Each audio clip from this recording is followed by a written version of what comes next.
The backup. The film is a drama. It is oriented around skateboarding and the friends you keep and how it affects you and your well-being. 20-year-old Jay is our protagonist. The film is from his point of view. Tony and his friends are the antagonists. The film is set in the present and is based in Los Angeles, USA. I want to kind of use a suburby, kind of long winding roads sort of setting for the film. Jay has been living with Tony for the past few months and spends most of his time at the skate park practicing his craft. Jay is asked to take Tony and his friends to a party the following night. He reluctantly accepts as he would rather skate. Tony has a history of asking Jay to help him out, including taking him to parties. He also asked Jay to supply alcohol for the party, promising to pay him back. He had already drove them all the way out there and paid for gas. Despite Jay running low on funds, he accepts, hoping that he will be repaid eventually, as that is what friends are for. Help is given and received in equal parts.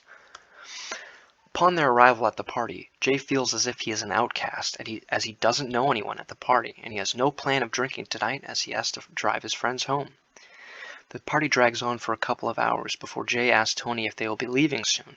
To this, Tony says, "Just wait a couple more hours and then take us back. It seems that's all you're good for anyways." Jay is taken aback by this, and Tony keeps pushing, saying that's all he's ever good for is buying and driving them around all the time. They get into an argument and fight, but it is mostly one-sided as Jay is the odd one out of the group and Tony's friends team up on him. Jay eventually makes it out of there, but not before telling off Tony and his friends, as they never did any good for him, planning to never see them again. He begins his long ride home, many thoughts swimming around his head as to why he is treated like this despite all his efforts and all the good he has done for them, all to get nothing in return. He rolls to a stop, realizing that he has nowhere else to go now. Jay is alone. He pulls out his phone hoping to find a last-minute place to stay. Jay comes across a name and a number which he had not spoken to in months. He pauses for a minute, taking a deep breath, and then dials the number. Main characters. Jay.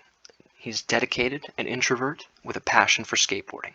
Tony, who is arrogant, pushy, happy-go-lucky, and doesn't like to take no for an answer.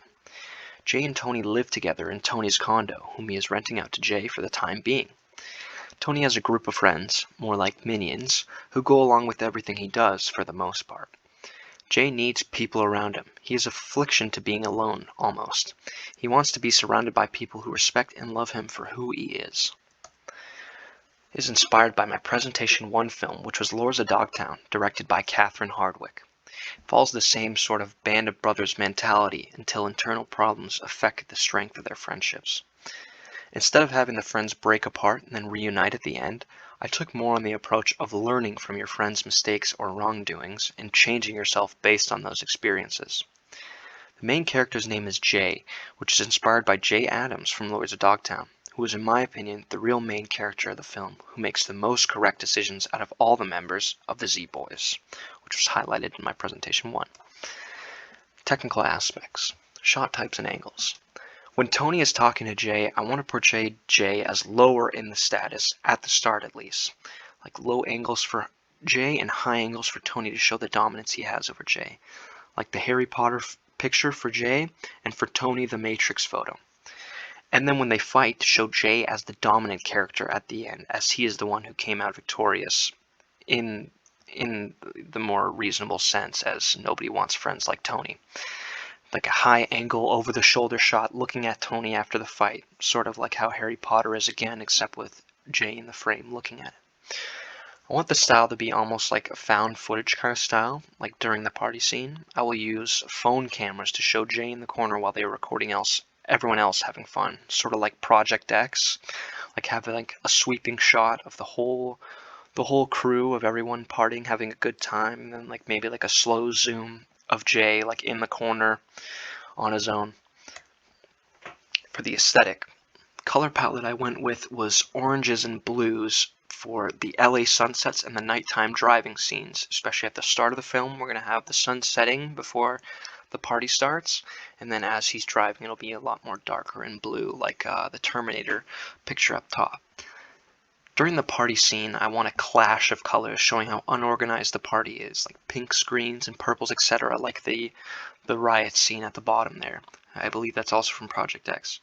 But when looking at Jay at the party, we see dark tones of blue or possibly yellow, showing his unease and feeling of being an outcast compared to the rest of the group, like the two photos at the bottom corners right there. Thank you for listening. That was my short story, which was The Backup. Have a good one. Thank you.